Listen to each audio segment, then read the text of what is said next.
préfet, ici représenté par le secrétaire général de préfecture, monsieur le secrétaire général du centre de recherche,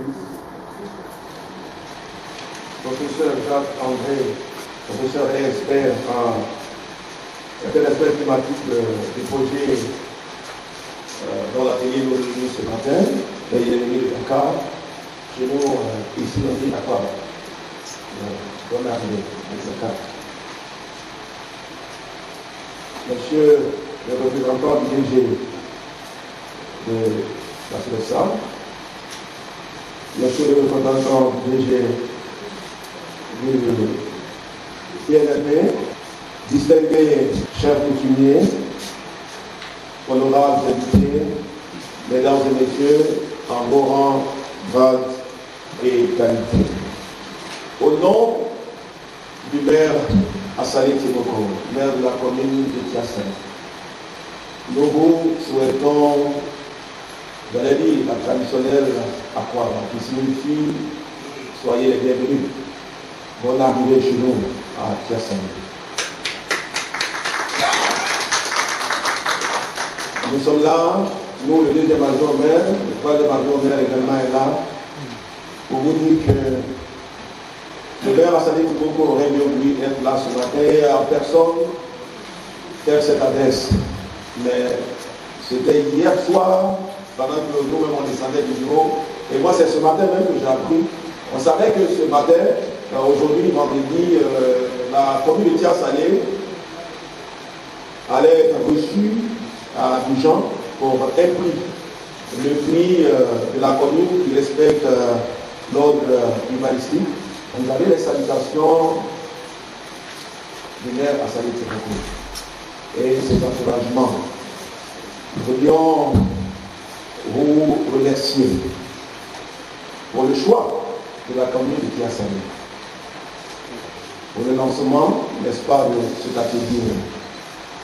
J'étais en train de dire à Dr. Bra, je vais lui raconter une petite anecdote. Je suis parti pour un séminaire à Grand Bassam, et donc on cherchait un hôtel. Nous avons pris donc un hôtel, nous avons pris nos chambres, nous avons déposé nos bagages, et après on s'est dit, bon, nous allons sortir pour aller au moins visiter la ville. Et au moment où on sortait, on va dans la cour de l'hôtel dans un coin, une belle vitrée, et puis à l'ancienne de cette belle vitrée-là, il y a des petits pots dans lesquels se trouvent des insectes plein avec des poteaux, des chiens et tout ça. Donc nous avons approché. Et par curiosité, on a commencé à poser des questions de qu'est-ce que c'est, quels sont ces insectes-là. Et ils nous disent, l'équipe disait, ce sont des moustiques. Donc on va avoir des moustiques, vous avez des moustiques ici, à l'hôtel ici. Et nous avons besoin de faire des recherches par rapport aux moustiques répétées et tout cela. Et donc, moi je lui ai dit, je viens de Tiassane. Je lui ai dit, ok, c'est un moustique là, dans cette boîte, c'est un moustique de Tiassane. Ça, c'est un moustique de Grand Bassam. Et donc, on a dit, nous sommes rentrés et nous avons pris nos bagages. Donc, le monsieur a dit, mais vous bavez, il a dit, oui. S'il y a un vent et que tout ça c'est la baisse, comment est-ce que nous allons faire ici? La moustique va nous quitter. Moi, il vient de Tiassane, je connais les moustiques de Tiassane, ils sont très vieux. Donc, je suis en train de dire ça pour vous un peu.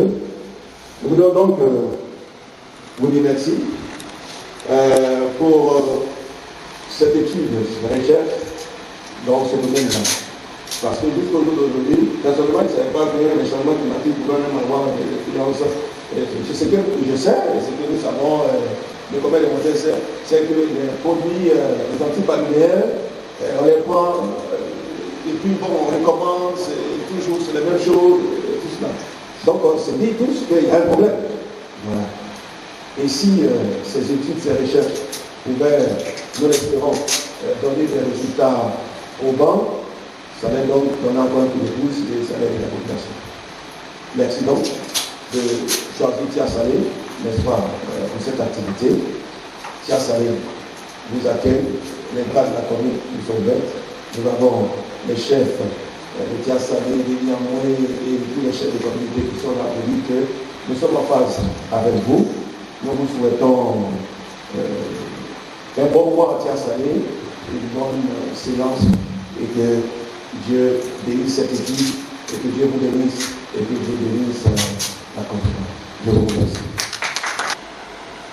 Je voudrais, au nom de M. le Préfet, je m'appelle ici en œuvre de le conduire à cet atelier pour sa main. Et puis, c'est une joie pour moi de me retrouver au milieu de vous dans le cadre de cet atelier. Donc, je voudrais, au nom de M. le Préfet, sa main, je suis par la suite de M. le maire, dire merci aux organisateurs qui ont bien voulu choisir la ville de Thiassa pour mener cette équipe. Donc, parce que remercier le centre de recherche. Donc, ça allait en Côte d'Ivoire, le département Thiassa, les représentants qui font des recherches sur le paludisme d'activité, même les activités ici. Et ça fait choix. Le représentant du directeur du centre de recherche a dit la population de Thiassa accueillante, la population de Thiassa est bien ici. Donc, tout ce qui touche à l'amélioration du bien-être de la population, sachez que la population sera toujours à l'écoute. Donc, nous savons la bien encore de sécurité. Nous souhaitons que ce lancement va démarrer dès ce matin, que ce lancement de ce campus va donner les attaques de santé. Donc, c'est sur ce mot que je déclare ouvert l'atelier portant sur l'impact des changements climatiques sur la transmission du paludisme au sud de la Côte d'Ivoire. Je vous remercie. L'histoire du centre avec Thiassa a commencé réellement par un projet que j'ai initié en 2009 sur l'évaluation en cas d'expérimental de moustiquaires que nous avons décidé dans la communauté. C'était passé à Tibonito. Ensuite, après ça, on a eu à construire des cas d'expérimental toujours à Tibonito, parce que le premier projet a vraiment été un succès. Et depuis cette date jusqu'à aujourd'hui, le chef de Thiassa est là, on continue de travailler à Thiassa. Et depuis 2017, le centre suisse a construit un centre d'excellence sur les bonnes pratiques de laboratoire, ici, toujours à Thiassa. Donc, il faut dire que c'est toujours un plaisir pour nous d'être à Thiassa. En dehors des produits sur le paludisme, il y a eu des produits sur l'assainissement, sur la gestion des déchets qui se sont faits à Thiassa. Et à chaque fois qu'un partenaire veut mener de l'activité de recherche, on essaie de nous proposer de venir à Thiassa, parce que la population de Thiassa est assez accueillante.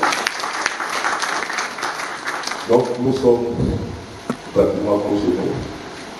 Et quand le Dr Mbra m'a dit qu'il a signé un projet pour évaluer l'impact du changement climatique sur la transmission de maladies vectorielles telles que le paludisme, et que ça se fait à Thiassa, j'étais vraiment très content. Et je n'ai pas été surpris que ce projet ait été financé. Parce que beaucoup d'études ont été faites à Thiassa et ont été publiées. Donc Thiassa est assez connu. Donc pour rappel, l'étude que le Dr Mbra va faire a été faite à Bordeaux. Et on voudrait voir est-ce que le changement climatique a un impact. Pour le nord, l'étude a donné de très bons résultats. Maintenant, c'est au sud. Est-ce qu'on ressent vraiment l'impact du changement climatique? Donc, c'est dans ce cadre-là que vous verrez le Dr Mbra sur les 12 mois à venir pour solliciter votre intervention auprès des communautés qui seront constamment mobilisées. Donc, je crois, comme dans le projet dans lequel il a travaillé, le Dr Mbra a fait tous ses objectifs. J'ai confiance que ce sera pareil. Il pourra atteindre les objectifs qui sont fixés dans ce projet. Merci à tout le monde. Sincèrement, merci. Un petit docteur Brakwasi Richard, qui aujourd'hui, par la grâce de Dieu, a pu mobiliser un projet. Mais je ne pouvais pas mobiliser ce projet sans mes chers maîtres. Et c'est pourquoi je voudrais dire grand merci à professeur Koudou Benjamin, notre directeur de la recherche au centre suisse, qui nous soutient toujours et qui m'a soutenu particulièrement lorsque je réalisais le projet. Il m'a interpellé, il m'a dit non, il faut mettre tel aspect pour que ça puisse passer. Professeur, merci infiniment. Merci d'être venu. Pour tous ceux qui ont déjà soumis un projet, lorsque vous soumettez un projet, on vous demande d'envoyer un courrier, une lettre de quelqu'un qui est expert dans le domaine. surtout pour nous les jeunes. Parce qu'il y a des gens qui, peut-être, ont pris l'argent des gens qui sont partis, qui n'ont pas fait la recherche qu'ils voulaient faire. Donc, avant qu'on ne regarde même ton projet, on te demande d'envoyer la lettre de quelqu'un qui est connu sur le plan international et qui atteste qu'il va t'encadrer dans le cadre du projet.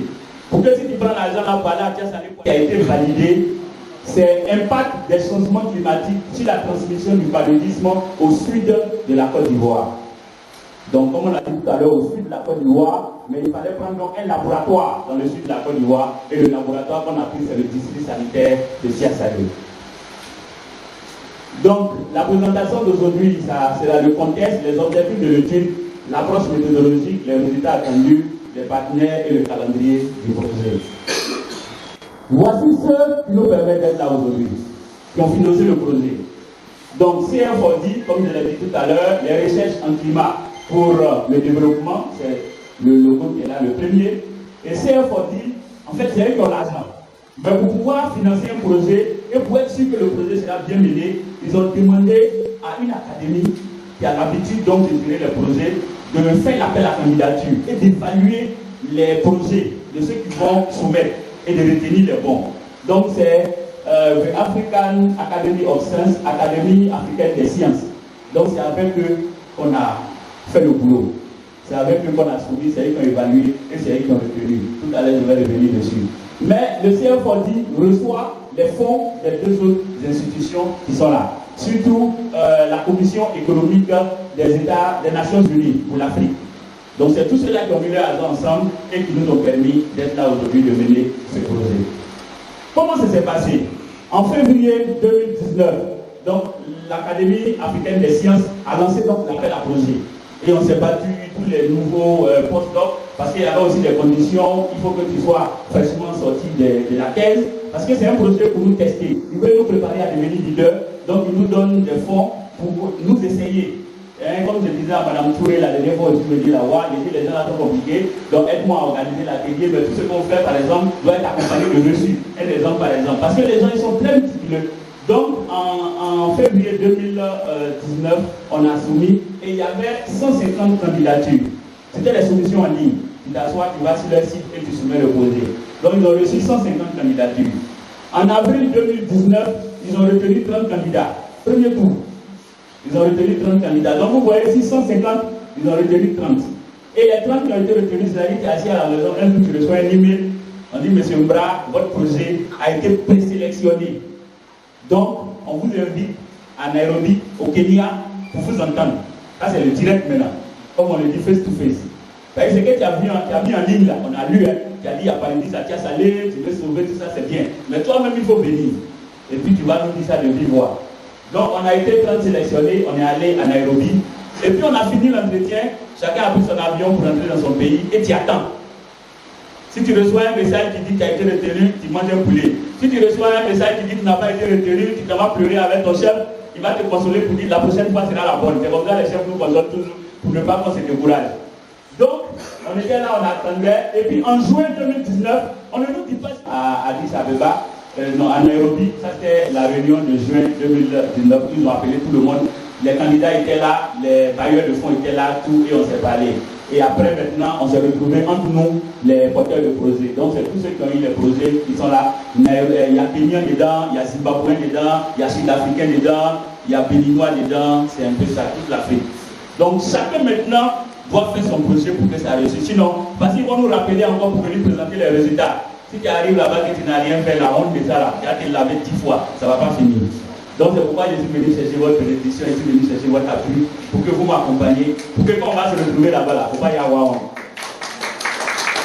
Parce que souvent même pour aller vite, on ne t'appelle pas par ton nom, on t'appelle par le site de ton projet ou bien par ton projet. Donc tu peux arriver et on dit, tiens Salé, viens présenter. Et puis tu vas venir, tu dis non, je suis allé à Tia Salé, je voulais collecter des données, le chef du village dit qu'il ne veut pas me voir dans sa zone, il m'a chassé, je n'ai pas pu faire quelque chose. On dit, bon, mettez quoi rouge. Toi tu viens plus ici. Donc il faut que ça marche pour qu'on puisse aller.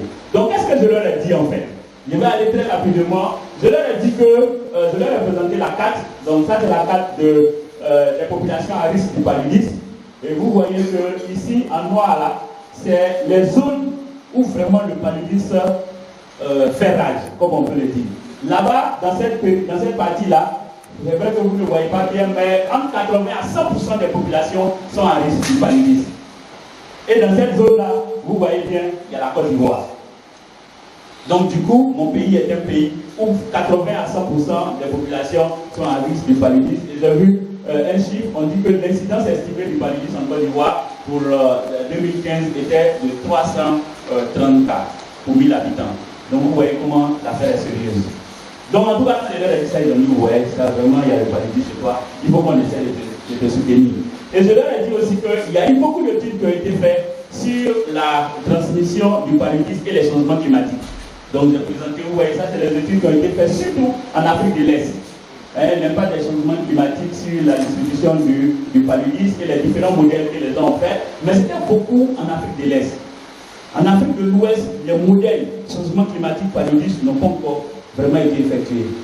Et quand j'ai fait la synthèse de tous ces documents, il y a beaucoup de messages clés qui sont sortis. Et l'un des messages clés, par exemple, c'est que l'influence des changements climatiques sur la transmission du paludisme varie selon les régions et selon les zones écologiques. C'est-à-dire quand tu es en Afrique de l'Est, tu es en Afrique de l'Ouest, c'est pas la même chose. D'abord, quand tu es en Afrique, tu es en Europe, c'est pas la même chose. Là-bas, il fait froid, ici, il fait chaud. Donc il faut bien voir où tu travailles. Si tu es en Afrique de l'Est, en Afrique de l'Ouest, c'est pas la même chose. Donc, encore mieux, quand tu es au sein du même pays, et que le pays a des différentes zones climatiques, zones écologiques, la transmission du paludisme, ou bien l'impact des changements climatiques sur la transmission du paludisme est différent. Donc il faut aller dans la zone. Tu ne peux pas prendre le résultat de quelqu'un pour généraliser. Tu ne peux pas prendre le résultat qu'ils ont fait en Égypte pour dire qu'en Côte d'Ivoire c'est la même chose. Et comme je l'ai dit, même au sein du pays, tu ne peux pas prendre le résultat de Bondoukou pour dire que c'est la même chose à Tiasalé. Si tu veux résoudre un problème, va dans la zone et essaie de résoudre le problème là. Je l'ai appris un jour à Korogo lors d'un atelier comme nous, on va vous dire à quel niveau nous sommes. Et ensemble, nous allons réussir. C'est un projet, initialement, ils avaient dit 9 mois, mais on aura plus 5. Pour aller très vite, comme je l'ai dit, c'est un projet de nouveau docteur. Donc, on vous donne une petite période pour voir votre capacité. Et après, je pense que les autres vont venir. Mon chef m'a toujours dit, projet, appel projet, projet, appel projet. C'est pourquoi il insiste dessus. On n'a qu'à faire. Les mamans, on n'a qu'à faire. Les babas, on n'a qu'à faire. Ils nous ont donné 9 mois, non? On n'a qu'à faire. Si c'est bon, c'est Dieu qui connaît. Projet après projet. Faut même qu'on va laisser. Est-ce que vous voyez? On dit qu'on te donne petit. Il y a un de mes grands frères, excusez-moi pour ce qui n'est pas scientifique. Un de mes grands frères a dit toujours à ma petite soeur, si tu vas chez ton gars, qu'il t'a donné 1000 francs, même 500, il faut prendre d'abord. Et puis maintenant, tu lui dis maintenant que ça ne suffit pas, qu'il n'a qu'à compléter. Mais il y a les filles, elles savent, on lui donne 2000, elle dit moi-même, je ne prends pas. Bon, quand tu ne prends pas là-haut, c'est quoi qui va venir? Entre 0 et puis 2000, tu prends quoi? Le papa. Donc c'est ça, on dit prends d'abord. Et puis maintenant, quand tu as fini de prendre, tu dis ça ne suffit pas, et puis on va augmenter. Donc on prend ça, on se met au sérieux, on travaille bien, et je sais qu'on va en avoir. J'espère que vous avez bien compris le projet, j'espère que vous avez bien compris pourquoi je vous ai invité. Chacun a compris sa place dans le projet. Ce n'est pas des courriers qu'on a envoyés comme ça, on vous a appelé parce que chacun avait sa place dans le projet. Si vous avez bien compris, Dieu merci. Et comme je l'ai dit, je suis venu chercher votre bénédiction. J'espère que j'ai eu votre bénédiction et on va travailler ensemble pendant cette période. Merci. Je te donne de toute façon comme on sera ensemble durant toute la durée du projet. L'histoire que le monsieur pose, c'est comme il y a changement climatique là, on n'a qu'à se concentrer sur le changement climatique là. On n'a qu'à essayer de lutter contre les changements climatiques. Est-ce que vous voyez? Et puis maintenant, si on finit, on va voir maintenant les effets du changement climatique. Est-ce que vous voyez? Est-ce que c'est différent? Hein? Si vous avez bien compris. Donc, en termes de lutte contre le changement climatique, il y a plusieurs thèmes techniques. Hein, qu'après, on pourra travailler. Je te donne le message avec lui au niveau de la radio. Ok? Il y a mitigation des changements climatiques. On a adaptation au changement climatique, tu vois. C'est-à-dire qu'on peut faire des projets pour dire ce qui cause le changement climatique là, on va le réduire. Ce qui cause le changement climatique, c'est les gaz à effet de serre. Est-ce que vous voyez? C'est quand les gaz à effet de serre sont dans l'atmosphère que ça modifie tout. Donc on peut dire, ok, on va faire des projets pour diminuer l'émission des gaz à effet de serre dans l'atmosphère. Merci beaucoup. Est-ce que vous voyez? Donc par exemple, source de l'émission des gaz à effet de serre, peut-être que vous connaissez déjà, il y a les véhicules, par exemple, les gaz à échappement, il y a au niveau des industries, tous les régions industriels, on parle même de déforestation, le fait de couper tous les arbres. Est-ce que vous voyez? Donc on pourrait faire un projet pour se focaliser sur ça. On dit bon, il faut diminuer les émissions de gaz à effet de serre. Il y a plein de projets qui sont dessus. Donc il y a plein de projets qui sont dans cette thématique, qui avancent bien. Il y a l'autre chose aussi, on dit bon, ok, les changements climatiques sont déjà là. C'est en train d'affecter toutes nos activités. C'est même en train d'affecter l'agriculture. Aujourd'hui, là, les populations là, ne savent même pas à quel moment il faut semer maïs, à quel moment il faut récolter maïs. Avant, là, on savait. Quand nous, on était à l'école, on savait qu'en congé de Pâques, nous, on fallait faire plus d'igname. Et c'est quand on fait plus d'igname, là, c'est ça, et la partie, comment on appelle ça, il y a une tige d'igname qu'on appelle godé. C'est ça que nous, on mangeait le godé. Donc, on est pressé d'aller en Pâques, parce qu'on sait qu'on va manger le godé, c'est la partie la plus chic. Mais maintenant, tu vas en Pâques, tu ne peux pas faire pluie parce qu'en Pâques, il n'y a pas de pluie encore. Il faut attendre juin. Est-ce que vous voyez? Donc ça affecte par exemple l'agriculture. Ça affecte quoi encore? Les ressources en eau. Les gens n'ont plus d'eau pour boire, en quantité comme en qualité. Donc on peut aussi faire des projets pour dire, bon, comme le changement climatique a diminué vos sources d'eau, il faut qu'on trouve d'autres sources d'eau parallèles pour pouvoir toujours avoir de l'eau. Ça affecte aussi la santé, ce que nous on aborde. Est-ce que vous voyez? Donc comme le changement climatique arrive et que c'est en train d'affecter la santé, on va faire des projets pour pouvoir réduire l'impact des changements climatiques sur la santé. Donc il y a les deux cas. Il y a des projets comme le nôtre qui parlent de l'impact, diminuer l'impact des changements climatiques, mais il y a des projets qui existent déjà qui regardent les émissions de gaz à effet de serre pour ne pas qu'il y ait plein de changements climatiques. C'est bon? Donc nous, notre projet, c'est dans la deuxième vague. Le parasite chez moi. En fait, 10 minutes après, il va piquer mon collègue Benjamin Koudou. Il ne peut pas lui donner le parasite qu'il a récupéré chez moi à Benjamin. En fait, le parasite qu'il a récupéré chez moi doit séjourner chez le moustique pendant un certain temps. Et ce temps de séjour dépend de la température. Plus il va faire chaud, plus le temps de séjour sera court avant d'être expulsé. Et comme avec le changement climatique, on s'attend à ce qu'il fasse davantage plus chaud.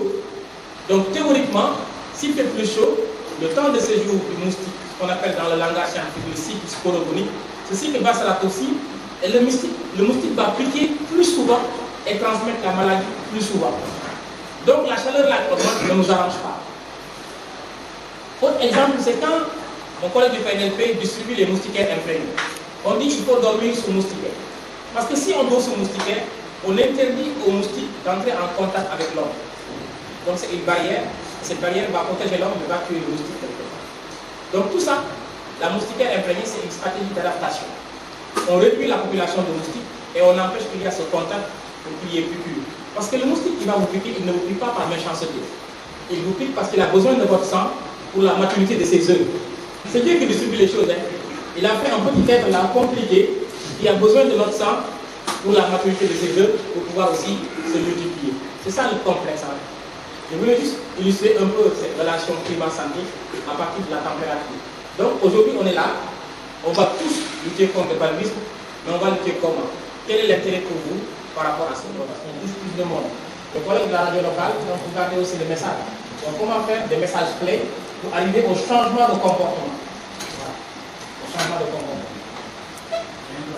Parce que quand on donne les moustiquaires, quand on passe, on voit les moustiquaires dans les champs. Les gens prennent, non, c'est pas ça dans les champs. Parce qu'on a l'explication. C'est pour les moustiquaires qui risquent de s'habituer. C'était d'abord la couleur des moustiquaires. On a dit c'est blanc, ça ressemble à un linceul, je ne dois pas regarder. Voyez-vous? Ensuite, on a mis du vert, on a mis du bleu. Et finalement, les gens se sont mis à approprier les choses. Voilà. Donc, le PNP est interpellé, si vous pouvez dire un mot. Merci, madame. Effectivement, ce problème même que le doigt vient de dire, ça s'est passé aussi en Côte d'Ivoire. Au départ, c'était en blanc. Aujourd'hui, on est revenu en bleu. Mais par rapport à la préoccupation de la maman, il faut dire que les moustiquaires, on a beaucoup discuté, on a beaucoup sensibilisé. Mais malheureusement, la population n'a jamais pris au sérieux ce que nous faisons.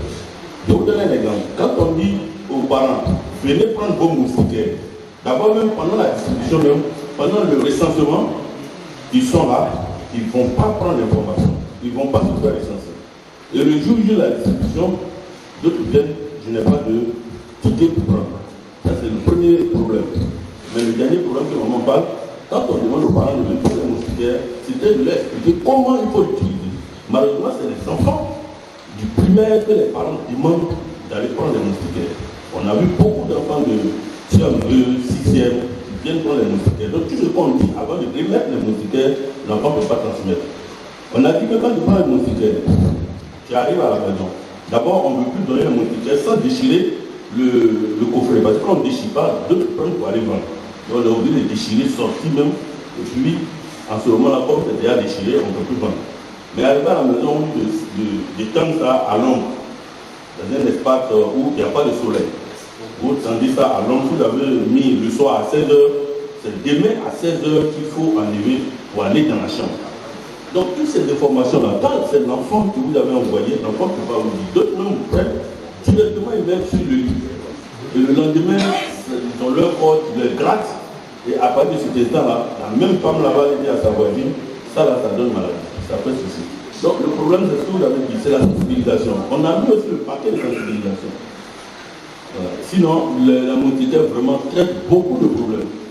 Ça traite, en cas, ça évite vraiment le paludisme. Ça évite le paludisme. Parce que les moustiques que vous voyez, on a des moustiques qui nous piquent dans la journée, qui nous piquent du matin jusqu'à 18h. Je vous assure que le moustique qui donne paludisme, c'est à partir de 18h. Le moustique qui donne paludisme, pas à 8h, pas à 10h, pas à 14h. Comme on le voit, il a dit, il pique pour se nourrir, c'est-à-dire pour nourrir les yeux. Lui, il ne pique pas parce qu'il veut te faire du mal, non. Et c'est les soirs qui piquent. Depuis, il y a beaucoup de moustiques. Il y a même des mouches qui nous piquent, mais ce n'est pas moustique. Et il y a un seul type de moustique qui te pique et qui te donne la maladie. Donc voilà pourquoi on donne les moustiquaires, d'autres disent que ce n'est pas efficace. Mais c'est parce qu'effectivement, nous ne faisons pas attention. Parce qu'en plus des moustiquaires, il faut aussi se protéger quand tu es au dehors. Parce que la nuit, comme je l'ai dit, ça pique. Mais si tu es nu, si tes pieds sont nus, ils vont te piquer parce qu'il n'y a pas de moustiquaire autour de toi. Là. Il faut être bien habillé la nuit. Là, c'est ce que vraiment je l'ai dit. Bonjour, donc c'est Dr Mbra Kwasi Richard. Je suis hydrogéologue de formation, mais de plus en plus je fais mes études de recherche sur les relations entre les changements climatiques et les maladies vectorielles. Bien sûr, cela passe aussi par les questions d'eau, d'hygiène et d'assainissement. Donc on a vu que, en tout cas selon beaucoup d'écrits, les changements climatiques aujourd'hui n'impactent sur la transmission des maladies vectorielles, notamment le paludisme. Donc on a lu beaucoup d'études qui ont été surtout effectuées en Afrique de l'Est, au Kenya, en Éthiopie, mais en Afrique de l'Ouest, on n'a pas encore eu beaucoup d'études en la matière. Donc nous-mêmes, de 2013 à 2016, nous avons effectué notre thèse de doctorat sur les relations entre les changements climatiques et les maladies vectorielles. Nous avons choisi le paludisme et les schistosomiases. Et nous avons vu par exemple que dans la zone de Korogo, au nord de la Côte d'Ivoire, où nous avons travaillé, et aussi en Mauritanie, lorsqu'il y a une augmentation de la pluviométrie, par exemple 10 mm de pluie en plus au cours d'un mois donné, après un mois ou 2 mois de ce constat-là, nous avons une augmentation de 1% de l'incidence du paludisme. Donc ça veut dire que lorsqu'il pleut, les moustiques donc, se développent beaucoup plus, piquent beaucoup plus, et donc nous avons une augmentation de l'incidence du paludisme. Donc c'est ce que nous avons trouvé. Nous avons aussi trouvé que le couvert végétal joue un rôle très important. Bien sûr, je viens de parler donc des points d'eau. En saison pluvieuse, on comprend donc qu'il y a beaucoup de points d'eau, des gîtes lavaires où les moustiques vont se développer, mais aussi on a remarqué que lorsque le couvert végétal disparaît, la transmission aussi du paludisme augmente. Donc nous avons vu cela au nord de la Côte d'Ivoire. Nous voulons répliquer la même étude au sud ici en incluant de nouveaux modèles tels que le Liverpool Malaria Model et aussi un nouveau modèle qui a été développé surtout en Afrique de l'Est qu'on appelle Vectri, qui permet de voir de manière précise comment les changements climatiques affectent la transmission du paludisme. Et les modèles, donc, on demande ce qu'on appelle les inputs, donc les variables qu'on met dans le modèle. Ça peut être la quantité de pluie tombée, ça peut être la température, ça peut être le couvert végétal, ça peut être les comportements des populations, les activités des populations, parce qu'il y a ce qu'on appelle les impacts directs des effets des changements climatiques sur la santé, mais il y a ce qu'on appelle les impacts indirects. Donc, le modèle demande des variables que nous allons venir collecter à Tia-Salé. Et nous allons impliquer, donc, introduire ces variables-là dans les modèles. Et après, les modèles vont nous sortir quelles sont les variables qui sont les plus liées à la transmission du paludisme. Donc, ça peut être le comportement des populations, parce que quand il y a les changements climatiques, les populations, les comportements diffèrent. Quelqu'un, par exemple, qui, je vais dire quoi, était agriculteur et qui produisait des mi-hectares pour nourrir sa famille, c'est pu arriver qu'à cause des changements climatiques, la personne va maintenant cultiver 3 hectares, 4 hectares pour pouvoir avoir les mêmes rendements. Quelqu'un qui, par exemple, produit 6 mois seulement dans l'année pour nourrir sa famille, à cause des changements climatiques, est obligé d'adapter donc ces techniques culturelles. Okay. Donc, les modèles vont nous permettre donc de sortir les variables qui sont les plus liées à la transmission du paludisme. Dans notre projet, nous adoptons donc l'approche éco-santé. L'approche éco-santé qui permet obligatoirement d'inclure dans le projet des scientifiques, des académiciens, mais d'inclure ce qu'on appelle aussi les non-académiques. Et les non-académiques, il y a 2 volets. Il y a les décideurs locaux et puis il y a les communautés. Donc le projet, l'approche éco-santé, il y a les scientifiques, les décideurs locaux et les communautés. Les scientifiques que nous sommes, nous allons nous appuyer bien sûr sur d'autres pairs, sur d'autres scientifiques pour pouvoir générer les résultats. Une fois les résultats sont générés, les résultats vont être communiqués aux décideurs locaux. Vous dites, nous sommes venus travailler à Tia-Salé sur les relations changement climatique paludisme, voici ce que nous avons trouvé. Nous allons faire ce qu'on appelle les notes aux décideurs. Et après cela, il faut maintenant l'implication des journalistes, l'implication des leaders communautaires pour pouvoir communiquer les résultats des recherches aux communautés qui devraient bénéficier de ces résultats. Donc c'est pourquoi je demande vraiment l'implication de la presse, l'implication des journalistes dans ce projet du début jusqu'à la fin. Soyons ensemble pour pouvoir communiquer les résultats que nous allons obtenir aux populations pour que les populations puissent développer des stratégies de résilience au changement climatique. Alors il y a plusieurs aspects sur le plan financier. C'est vrai, on a 9 mois, mais les 9 mois seront, on aura une extension. On aura une extension parce que c'est le changement climatique. Donc après, il y a plusieurs choses qui rentrent en ligne de compte. Il faut couvrir les 2 saisons pour pouvoir avoir vraiment les variables qu'on veut. Donc on aura une extension. Sur le plan financier, je pense que là aussi c'est dynamique. Je ne pourrais, permettez-moi de ne pas vous donner le chiffre, mais l'African Academy of Science et surtout le CFOD nous font donc des arrangements financiers au fur et à mesure que le projet avance. Vous savez qu'en Côte d'Ivoire, il y a une grande variation donc au niveau des zones écologiques. Donc si vous prenez le sud, c'est pas la même chose comme le nord, c'est pas la même chose comme l'ouest et le centre. Donc la question est très bonne et c'est ce qui explique que nous venons maintenant dans le sud. Nous avons fait l'étude dans le nord et on vient maintenant dans le sud pour venir voir ce que ça va donner comme les réalités ici au niveau du sud. Après, il nous faut un autre financement pour couvrir, pour vous dire la vérité, le financement qu'on voulait soumettre c'était pour couvrir tout le territoire ivoirien. Mais le CFOD avait un projet, comme votre collègue vient de le dire, de 9 mois. En 9 mois, ce n'était pas possible de couvrir tout le pays. Et donc aussi, le financement qui accompagne les 9 mois ne peut pas. Donc en termes de temps et en termes de financement, on ne pouvait pas couvrir tout le pays. Ce qui est, c'est qu'après donc les résultats de ce projet, que nous souhaitons être vraiment de bons résultats, nous allons soumettre un autre projet pour couvrir les autres parties du pays. Voilà, donc nous avons à cœur de couvrir tout le territoire ivoirien, mais le financement actuel et le temps donné pour exécuter le projet ne nous permet pas. Mais nous avons à cœur de soumettre un autre projet pour pouvoir couvrir les autres parties, notamment l'ouest et le centre, comme vous l'avez dit. C'est ce que je suis venu chercher. Et c'est pourquoi l'atelier de lancement. C'est ça même l'objectif de l'atelier de lancement. De venir chercher, et c'est pourquoi je le disais tout à l'heure, les journalistes que j'ai invités à cet atelier, pour moi ce n'est pas seulement la couverture médiatique, mais des gens qui vont m'accompagner dans le projet durant toute la durée du projet. C'est la même chose pour la mairie. C'est la même chose pour la préfecture, c'est la même chose pour le conseil régional. C'est la même chose même pour les populations. Je suis venu donc chercher le soutien de tout le monde et j'espère qu'à partir de cet atelier, le lancement, j'aurai vraiment le soutien de tous les partenaires, de toutes les parties prenantes pour qu'ensemble nous puissions mener à bien ce projet et surtout que les résultats que nous allons obtenir puissent vraiment être bénéfiques pour les populations en termes de capacité de résilience à développer.